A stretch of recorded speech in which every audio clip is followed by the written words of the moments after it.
лучше, красивее нашей одежды рязанской нет. Нет. Приезжали эти американские индейцы, дарили свои костюмы, да, у них своеобразные, все. Но у нас все-таки вот отличается он, отличается. Отличается панго, прежде всего, это кокошник, панго, отличается. Но самое главное, это пулагай. Это набедренные, пояс набедренный, да, сзади покрывает.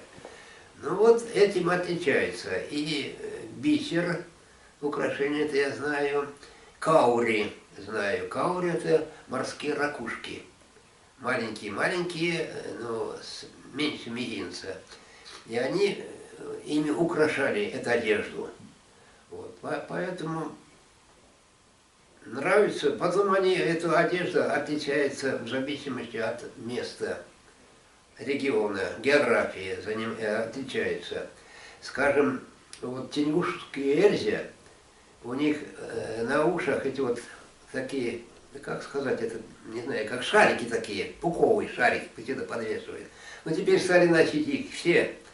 А вообще-то авторы, они тенгушские эрзя. Лукояновские, другой костюм. Далее Нижегородский другой. Самарская область,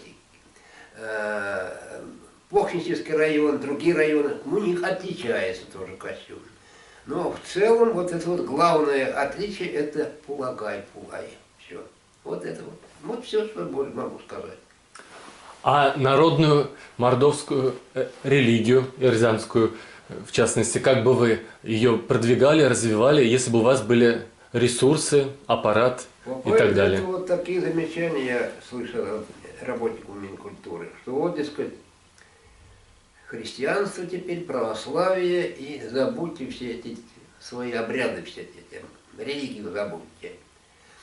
Я говорю, никогда, во-первых, от религии православной отказаться весьма трудно и сложно. Вспомним тогда, как вводили христианство и кровь, и все, и конфеты, и пряники, и все было. И вводили это христианство веками.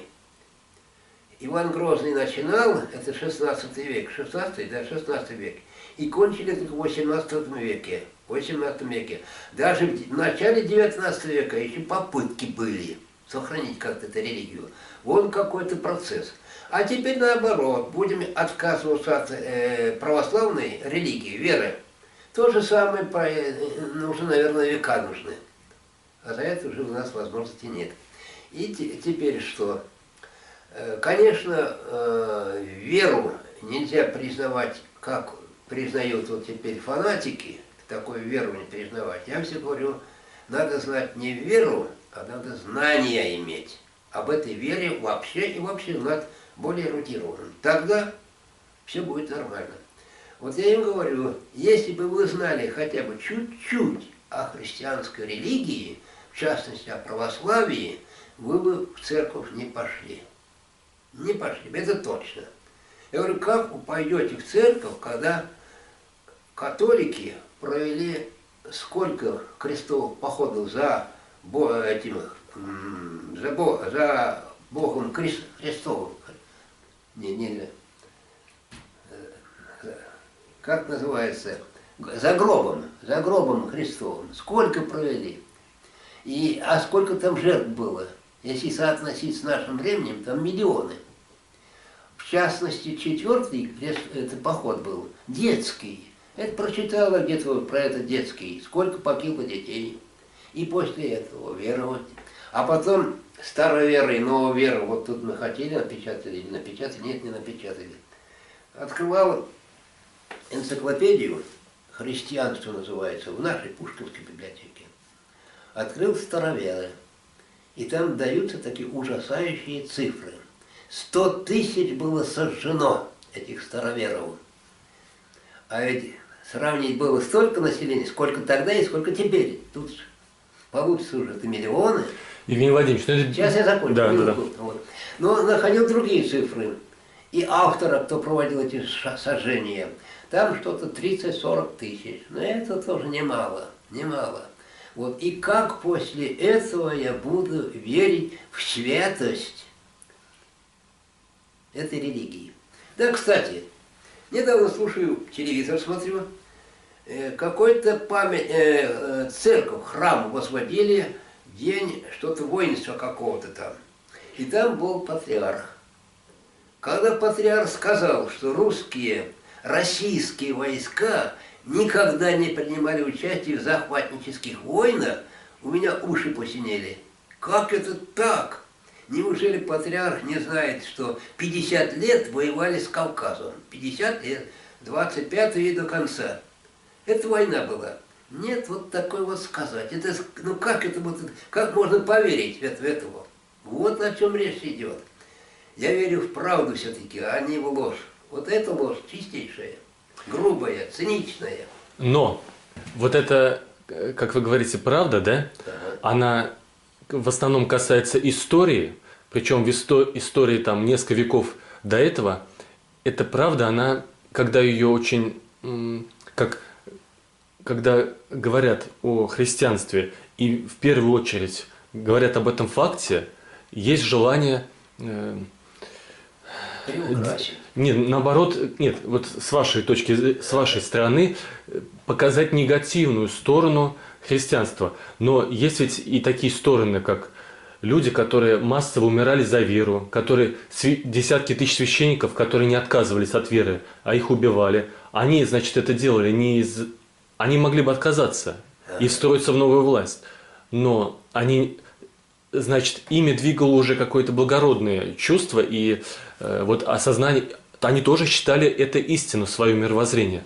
То, что все, что было до там, 18 века, все действия власти, всех общественных структур, все это было через кровь, естественно. И сейчас мы должны это осуждать. Но все-таки давайте, когда о церкви говорить, будем находить, как сказать, грехи, они и сейчас есть, как у всех людей, за последние десятилетия все-таки. Потому что когда мы говорим, что были совершены преступления там столетия назад, как бы мы говорим, что сейчас-то... Вот. Но и мне больше вот что беспокоит, что этим нарушается мир в обществе. Когда мы, часть общества, говорим, что вы носители вот такой кровавой идеологии, которая уничтожала десятки тысяч людей, это бесперспективная идея, потому что мы этим только озлобим друг против друга общество, а к чему хорошему мы приведем? Я думаю, более рационально говорить, что у нас есть альтернатива, вот такая религия, которая обладает такими-то красотами, которую, мы считаем, очень незаслуженно притеснялась, подавлялась, и она... Тоже мы сторонники, чтобы ее, как сказать, агитировать и показывать ее красоты. Но вот так акцентировать внимание на негативной стороне, это, мне кажется, перебор, Евгений Владимирович. И это приводит только к конфликтам в обществе. А если вы министр культуры и национальной политики, то и архивного дела, то в том числе в вашей задачи будет входить согласовывать разные части общества, в том числе православные. И я думаю, вполне можно находить сегодня совместную жизнь без упоминания того, что за кем-то в прошлом, это уже прошлые люди. Ждать от них, что они будут отрекаться и говорить, что все, что было до нас в прошлом, я думаю, не стоит ждать, и даже не стоит их и об этом просить, потому что это слишком навязчиво. Давайте лучше посвятим тому, что покажем, как вы очень красиво это, и, наверное, вряд ли кто-то лучше вас вот так вот делает это, показывает красоты религии, языка, культуры. Вот я думаю, на этом стоит делать акцент. Скажите, если вы хотели что-то прокомментировать. Я вот как думаю. Да. Надо показывать не только одну сторону, черную сторону, но и белую. Вот какая белая страна? Вот какая белая страна христианства и православия сегодня? Что вы видите пользу? Какую у этого? Или вы не хотите ее видеть? К сожалению, недостаточно много я знаю это православие. Но, по крайней мере, они все-таки внедряли грамотность. Это, я думаю, плюс их, да. Но то, что, в другом я что-то не знаю, я не могу. Кроме того, но ведь это же история тоже. Ведь не то, что с целью, чтобы там кого-то повздорить. Не такой, а как исторический факт должен описываться. Я не знаю, как теперь, когда я учился в 9-10 классах, там учебник истории, как назывался, история 19 века или как ли там. И там все эти крестовые походы описывались открыто, свободно. А потом там Варфоломеева ночь там была эта борьба протестантов, там вырезали за одну ночь столько-то, столько-то, все это. Но забывать это тоже нельзя. Нельзя. Не надо слишком, может, навязчиво рекламировать только на этом. А все-таки искажать историю нельзя. Это история, никуда не денешься. Вот о чем речь идет. Вот. То же самое и вот наша национальная религия. Интересно все это там. Вот это у меня в книге кое-что есть. Здесь что ли книга? Это в словаре. Там есть глава религиозные верования. Вот кто божества были у нас, кто наместники были, кому верили, что там есть это все. Вот. Я все говорю, мы не сторонники, чтобы религию соблюдать как фанатики. Знаешь, не знаешь, сказали, давай. Нет, мы говорим, религия, вот наша, своя религия, это история народа. И без знания истории, это к последствиям добрым не принесет.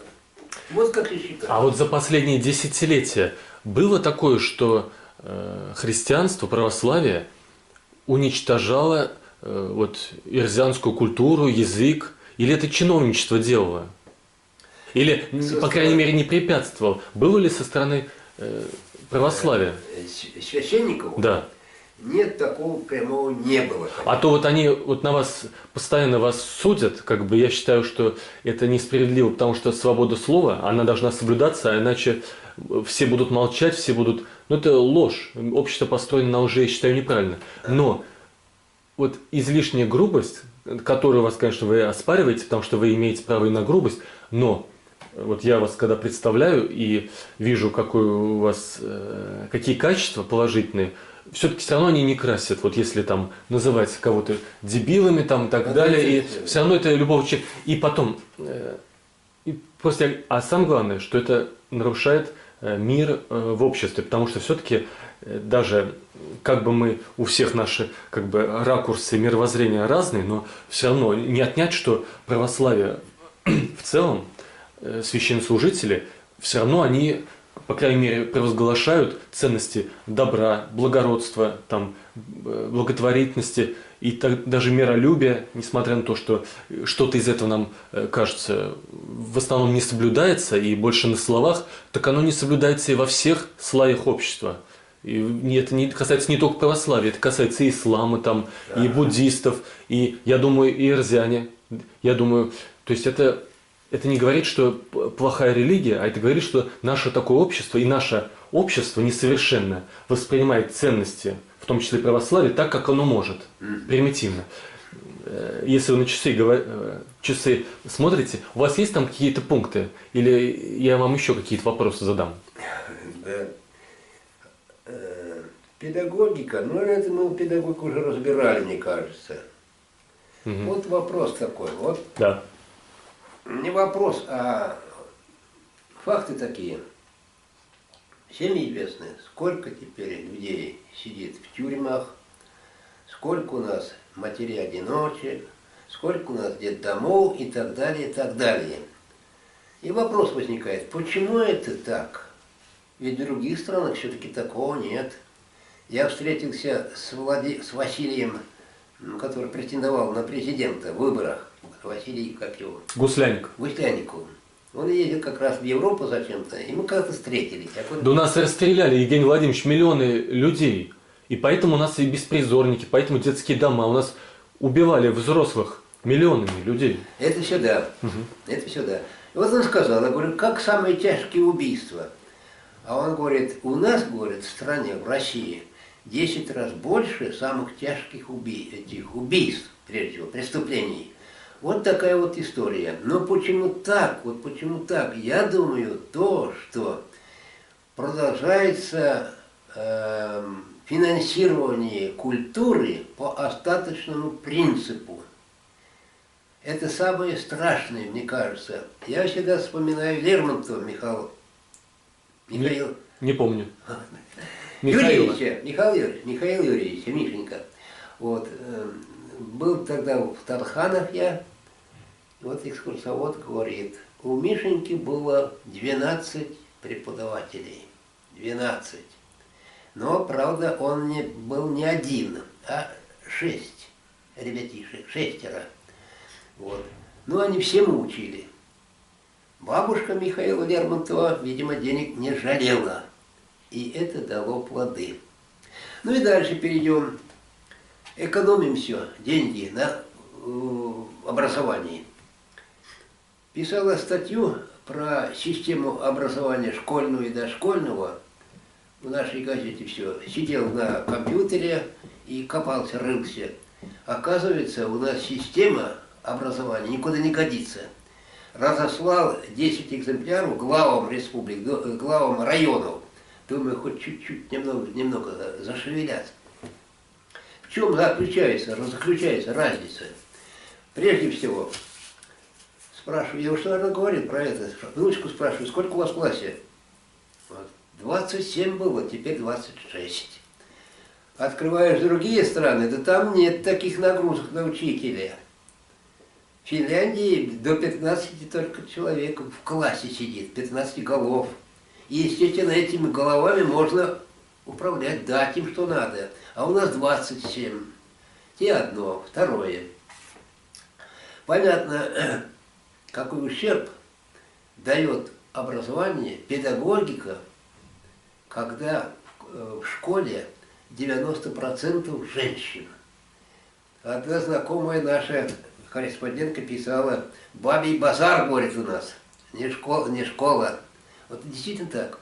В Японии, это я запомнил цифру, 50%. 50 мужчин, 50 женщин. Вот, пожалуйста, и результаты. И что мы будем после этого говорить? Нет финансирования, сокращают дети. 25-26 человек в классе, да это же преступление. Больше никак не назовешь. Я свой опыт небольшой занимался с группой, а там еще по подгруппам можно заниматься, есть там отдельные темы.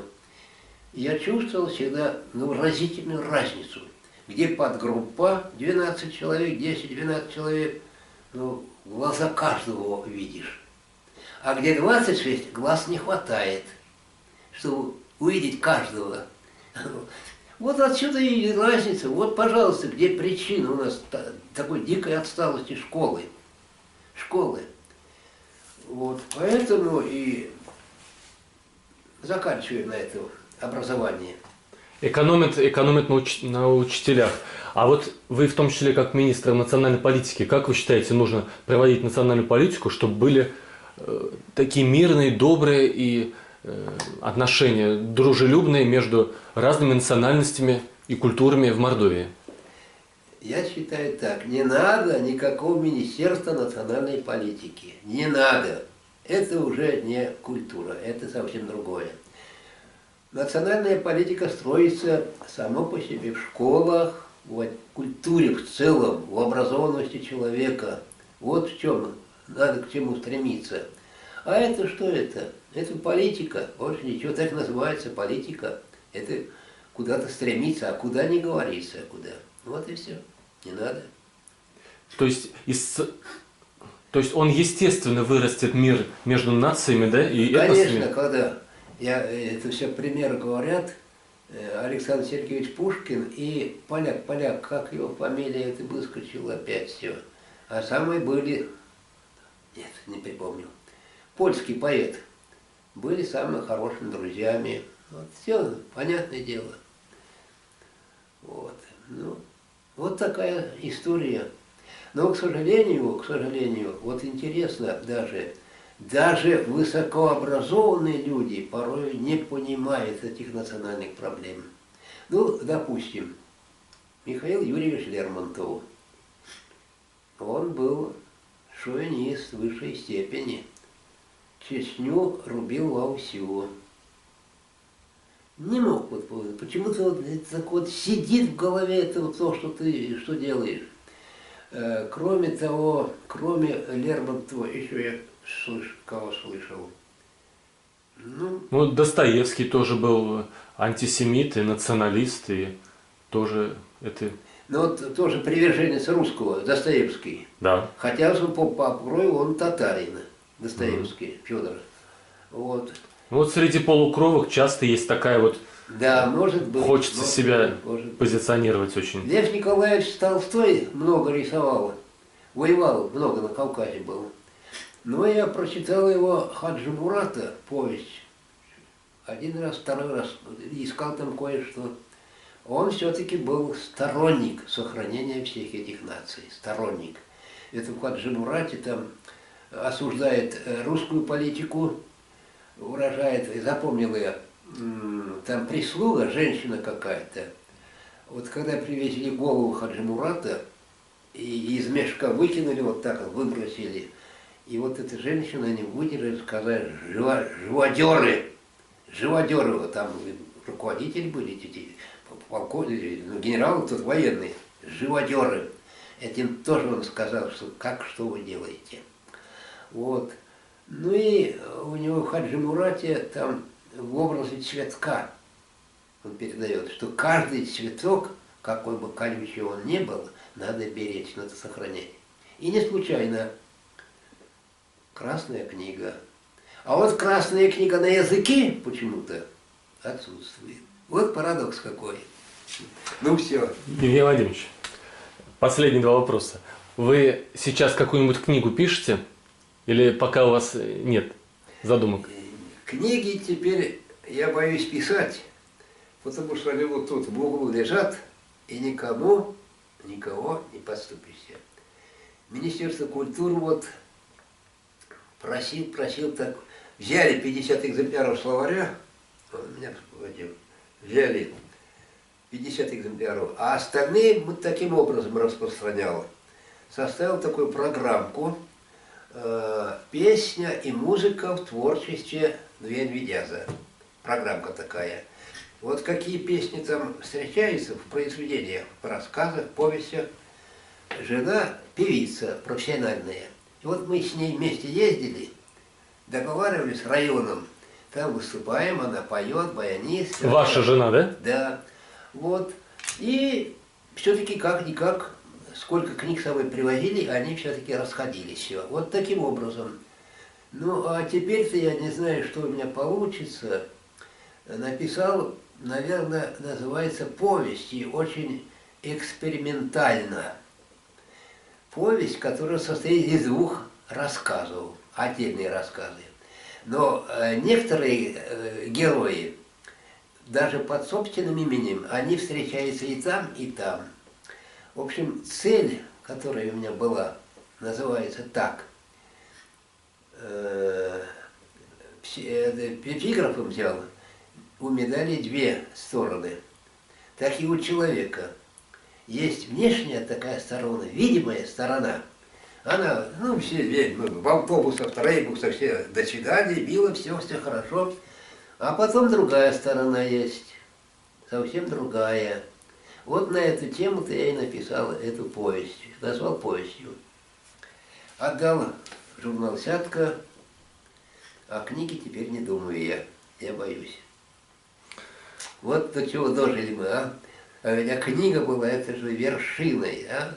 Вспомнишь 19 век, где Пушкинскую библиотеку, там все. Действительно. А теперь это я